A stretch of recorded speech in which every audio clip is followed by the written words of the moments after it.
You're tuned in to Repco Muscle Garage, the home of New Zealand's toughest muscle cars, hot rods and street machines. Proudly brought to you by Repco, in association with Mount Shop, Maguire's and Rislone. Later, we check out a Chev pickup with amazing mechanicals lying beneath an exterior that doesn't take itself too seriously. And take a look at another awesome vehicle from the latest Repco beach hop, this brilliant Ford Bonus. But first, with a little help from our mates at the Mount Shop, we're in Tauranga to meet local compliance legend Bronson Dunn, the owner of Auto Checker. Compliance is obviously getting harder as time goes by, with recent legislation focused more on new cars rather than those that have clocked up a few more miles. Fortunately, when it comes to certification and compliance for classics, particularly those of the modified variety, Bronson is most definitely your man. And he's now getting well known when it comes to helping anyone bitten by the custom bug to navigate the sometimes tricky demands and dark arts required to get that little round sticker. So we're a vehicle compliance shop mainly. That was a core business when I brought it, and we're branched into LVVTA modification stuff. We get a certifier up here every couple of weeks and try and fix everything so we can create a one-stop shop for people. They can come in and get a cert, compliance. We can do tune-ups and everything else on mainly classic cars to send them out the door in one piece with a warrant. So you get a car from wherever in the world, bring it over, and we go through and check all the standards that it meets the current New Zealand standards. Modifications need certification, accident damaged cars need repair certs, and just making sure it ticks the New Zealand standard, which some vehicles can be tricky with. Trying to stay around the classic street car, hot rod, drag racing side of it. It's kind of what I know, and there's a lot less people doing classic cars these days as, you know, guys get older and bits and pieces. So there's a lot of people around doing Japanese cars and circuit racing and all that sort of bits and pieces. So just trying to keep into the market that I know more than anything. Despite his relatively young years, Bronson's now an old hand when it comes to helping classics get and stay on the road, including plenty that have come from the States, where things are a bit more relaxed. The Americans can do whatever they want, I swear. The Americans can cut a chassis, they can put a C-notch in on Friday night and they're legal on Saturday. They don't need a cert. You go down the local DMV and you're good to go. The best thing I say to people still today is to try and buy a standard car in America that hasn't been touched and do your modifications in New Zealand with someone that works within LVV, so you know you're getting the right car. I mean, it makes it a lot more difficult, but for the right reasons. And you see that more with the style of street strip cars that are coming in. You know, most people have seen Drag Week in America. You drive down the DMV with a Pro Mod and go run 5 seconds in a street legal car. In New Zealand, it costs a lot of money and a lot of time to make a safe, fast street car, but you can do it. Bronson's very focused on the cert side of things, and he and the Auto Checker team are determined to make a name for themselves as the crowd with a never-say-die attitude when it comes to getting the show on the road and keeping it there. I've never had a car in here where I've said this can't be legal, and that's basically my goal. Is there is no can't be. It just either costs money, time, or you give up. That's your option. It's a passion thing, I guess. You know, being a car guy myself, you just want to see these cars on the road. So it's just a matter of jumping through the hoops. And we've found that there's a lot of shops in New Zealand that are in it for the bread and butter compliance money of car dealer stuff and everything like that. And they just sort of say no because they don't want to go there. So that was my big thing, was I'm not going to say no. You just got to have the right customer that's prepared to jump through the hoops, go through the roller coaster. It can be time-consuming, it can be emotional, it can be expensive, it can be all of that. But if they're prepared to do it, then let's do it. Bronson didn't have a choice when it came to a future career, because modding, hot rodding and drag racing is in his blood. Basically going drag racing as a baby, and then junior drag racing, and my dad's into it, mum's into it, my sister's into it, and basically all my friends that I've come from now have come from cars and meeting them racing and around different motorsports and being involved with Tony Marsh as well. Got circuit racing, sprint car racing. We dived into all sorts of motorsports and I had no hope really. Well, I've always loved modified cars, you know, that's been my big thing of hot rodding is anything standard is boring. It was cool to see street strip cars out there. But you know, lowered trucks, C-notch trucks, airbag stuff, it just looks cool. So I just try and do a little bit of all of it so I can be involved. You learn a lot on the way and you have fun doing it. If every day was the same, it'd be boring, right? And as you'd expect, thanks to a lifelong love of all things modified, he's got something pretty special in the garage. Tailor-made for the quarter mile. Although keeping it on the straight and narrow has been a bit more challenging than he expected. It's a 1970 HT Monaro. It's obviously all fiberglass. And it's got a 500 cubic inch Brad Anderson Hemi in it, 3-speed Lanco, still has a clutch in it, 9-inch diff, well, based on a 9-inch diff with 10-inch gears, 2,500 horsepower. Yeah, that one has been a bit of a struggle. I bought the car knowing it was going to need a lot of work. We cut the front off it, the back off it. We basically started again with the chassis. It has been very challenging to the point where I crashed it, got another driver to go in it, he crashed it. But we figured out what it was, and it was a simple electronic box that, you know, pulls timing out of the motor, pulls power out of the motor to try and tame it down, and it just wasn't taming anything down, as you've seen in probably half of New Zealand and motorsport scene. Definitely the most challenging one. It's probably been the one where I've actually gone, what am I doing? It's just a matter of calming down, sitting back, looking at it, looking at data, going, where is this going so far wrong? It still is a challenge, you know. The next challenge is me jumping back in and driving it again, which I've gone for a few skids, but it just takes, you know, a bit to get the confidence back. At the end of the day, Bronson has a simple philosophy and a perfect one for his line of work. It's all about getting cool cars out there and really making the most of them. I'm a big fan of driving cars, not trailering cars. I'm not even a fan of show cars. I don't like shows. I like your cars to be driven, so, you know, smooth, engine mount wise, gearbox wise, suspension, stopping, going around corners, braking. It's got to drive good to be cool, and that's what I try and achieve. And it's really cool to do a whole lot of work and take them for a drive afterwards, or the certifier goes for a drive and they come back and go, that drive's awesome, you know, and it's really rewarding. Next up, thanks to Maguire's, we're back at Repco Beach Hop taking a look at another classic that we didn't want to leave on the cutting room floor. Seemingly more and more trucks are making their presence known in recent years, but few are as pin sharp as the 1950 Ford Bonus of Noel Richmond. With its immaculate presentation, it looks like it's rolled out of a custom showroom. But for Noel at least, this one started life more as a bit of a scrappy, unregistered jigsaw puzzle ready to be put together. Which, funnily enough, is exactly what he was looking for. Why it was the truck is sort of just wanted something that sort of was a little bit different. I've had Monaros when I was younger and everything, and Holdens and other Ranger cars. And then just sort of was looking for a couple of years or something that I needed to pick up, and yeah, this truck come along. It was in a shed in Tierra. A guy had pulled it into 100 pieces and had deregistered it and everything when I found it, and yeah, it was just thought that'll be a good start, you know. Nothing had been really cut or chopped or anything like that. It was original, although it was in a heap of pieces on the ground. The chassis was separate and the doors was off it, the bonnet was off it. Sort of thought, well, there's a good start, because I didn't want to chop the roof or anything. I wanted to keep all the lines straight and then add everything else to it after that, you know. With sparkling bright work, seriously straight lines and plenty of impressive detail on display, this Ford's definitely show-worthy. But this is no trailer queen. What Noel was really after was a daily driver with dependable mechanicals for regular cruising. Sort of had a bit of a plan in my mind that where we wanted to go, and as we progressed with the build with Cruising Customs, it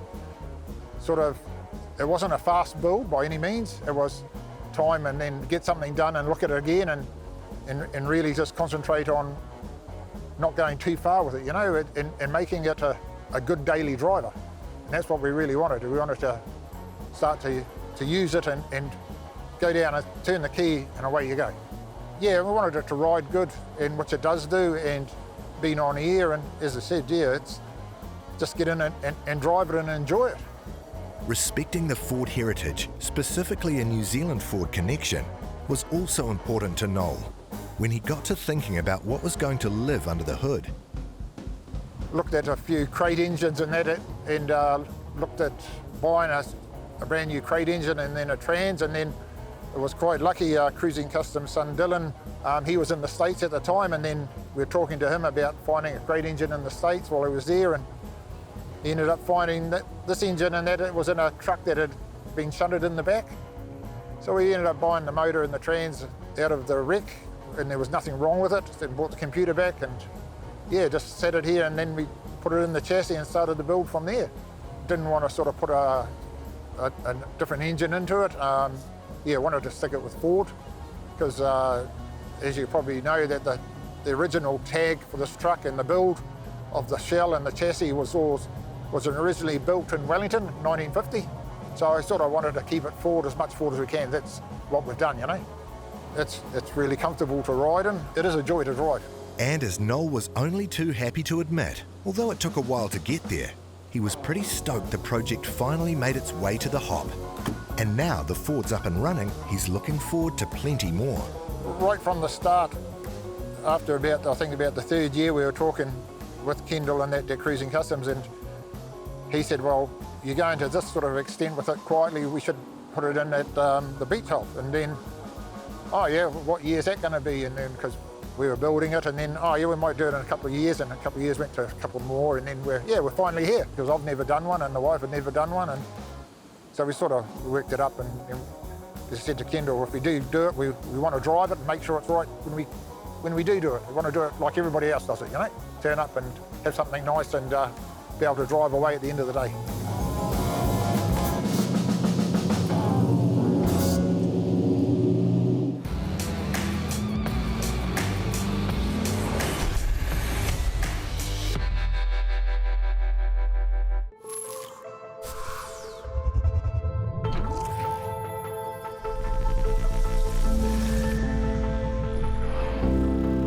Protection of hybrid ceramic.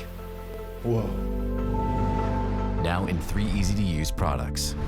In original spray wax, now as a liquid wax, and a spray detailer. Meguiar's hybrid ceramic family with advanced SiO2 technology. Meguiar's, ceramic made easy.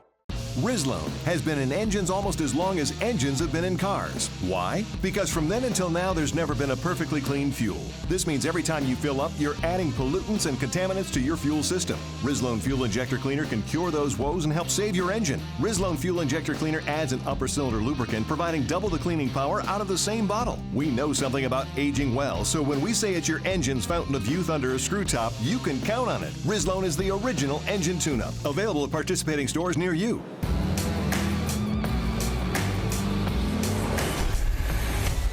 Welcome back to Repco Muscle Garage. Now with Rizlone, we're in South Auckland to talk to someone who's been obsessed with cars his entire life. But it's been an unusual journey through the automotive world, because after starting life as a car guy cruising around in modded Japanese cars, Quinton Brown eventually became a traffic cop.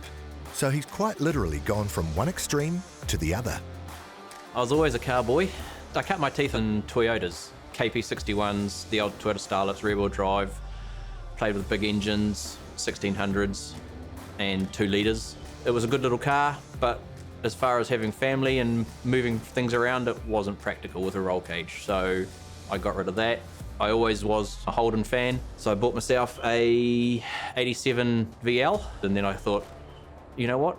I want an American muscle car, so I bought myself a Nova. And that was done up to such a degree that I didn't want to drive it anywhere. The paint was too good, I didn't want people leaning on it or scratching it, and I didn't take it out in the rain, so I didn't enjoy it. And so that's when I came up with this. Wasn't so concerned about the $500 paint job I gave it.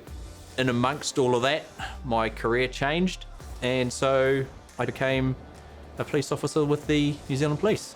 I always knew I wanted to be in road policing. It's in my blood. You know, I'm a petrol head at heart. I started off my foray in road crime back in the day, targeting boy racers, and with my modified car knowledge, it was easy pickings. I pink stickered so many cars you wouldn't believe. But I knew that was a kicking stone to where I wanted to get, which is where I am now and have been for the last 5 years, which is a crash analyst. Along the way, he's also picked up a love for American muscle of the Chevy variety, which eventually led Quinton to this tough 1958 Apache Fleetside.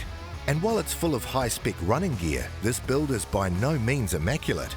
which is just the way Quinton likes it. This wasn't designed to be stuck in a garage or just driven to car shows. I wanted to take it places. I want to throw bikes on the back, throw the dog in it. You know, I'd never throw the dog in the Nova because her claws would scratch all the leather interior. So in this, she's in the tray, I don't care.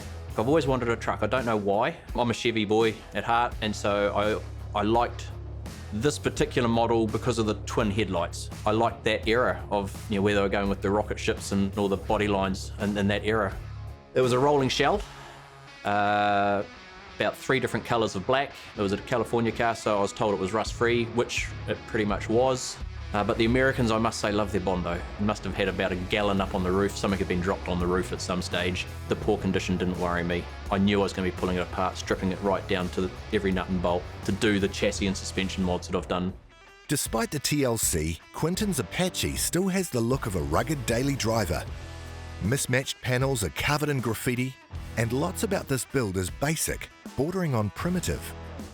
But when you pop the bonnet, you quickly realise the amazing level of workmanship lurking beneath the rough and ready exterior.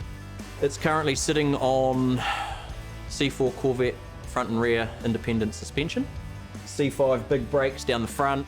So the engine itself was a 2001 LS1 from a Holden Commodore. I bought the Commodore from Turner's Damaged Cars and basically scrapped what I needed out of it. I didn't want to keep the stock looking LS1 because, to be honest, the plastic covers on top of those are quite ugly. And I wanted to keep it somewhat old school looking. So the funds from scrapping the rest of the car went to Edelbrock Super Victor style intake, 4150 style throttle bodies, valve body covers, steam port kits. My goal was to get kind of 400 to 500 horsepower, which is more than enough to get me to the 100 kilometers an hour that I'm legally allowed to go in New Zealand. And we were right on that when I got the guys and girls at Eastern Automotive Performance to do the tuning. I think they came up at 398 rear wheel horsepower, which is just under 500 at the crank. The back's a bolt-in kit, so I did all that here and bolted it all in myself. And again, it just allows the factory C4 Corvette rear end to bolt straight into the truck. So the mechanicals aren't messing around. But the cab, it's fair to say, is a bit more light touch. And that reflects the fact that with a few immaculate builds now in the rearview mirror, Quinton's only too happy to keep this one a bit more of a work in progress. I don't think I'll ever be finished, and I say that because when I have a habit of finishing cars, I tend to sell them. They're no more fun to me, they just go. And as you'd expect, Quinton has a few other projects on the go. And the next is pretty intriguing. A super quirky, seriously rare barn find. This wooden-wheeled 1928 Essex Super 6. The Essex got me into a little bit of trouble. I was out with a workmate in a paddock at a farm, and I just had to have it, and he gave me a price that I couldn't refuse. 29 Essex Super 6, 4 doors, suicide doors. It's got 2 long blocks, cylinder head, 2 gearboxes. None of those are in the car. I've got them with the car, but the car's all original. At this stage, it is sitting on my hoist. I would love to try and keep it as much original as I could. Get the guards and the running boards back to black, the car back to its original shade of green, keep it on the wooden wheels, because they're all in great condition. But if I do that, I'm probably not going to be able to do any sort of an engine transplant or engine swap. I may even do something totally out of the blue and upset absolutely everyone and go electric. But we'll see. We'll see where the sun goes. And the Essex and the Apache aren't the only exotic cars on the property either, because this stunning 1949 Chevrolet Fleetline 2-door is also tucked away in the garage. I'm not the only enthusiast in the family. My son's following in my footsteps at 30 years old. Yeah, he has a 49 Fleetline, all original, sitting in my front garage. My brother-in-law has a 71 Chevelle, which I'd hate to think how much he's dumped into. His brother has a Chevy truck, so it kind of just runs in the family. Take one look around the property and it's clear that the passion runs deep. But refreshingly, these days at least, Quinton doesn't take anything car-related too seriously. In fact, he has an infectious sense of fun about it all, as the Apache's panels are testament to. What's the story with the graffiti? That was done just before Beach Hop this year. I just wanted to make a bit of a talking point. As you're cruising through Whangamatara at night, people will see it and they'll point it out and they'll have a laugh. I've always been interested in cars. I like tinkering with them. I suppose it's my happy place. I don't drink a hell of a lot, don't smoke, obviously don't do drugs, being a cop, don't do drugs. And I've got to have an outlet somewhere. My advice for wannabe truck owners, do it. Make it your own, build it the way you want to build it. Enjoy it for what it is, and when you don't enjoy it, start again.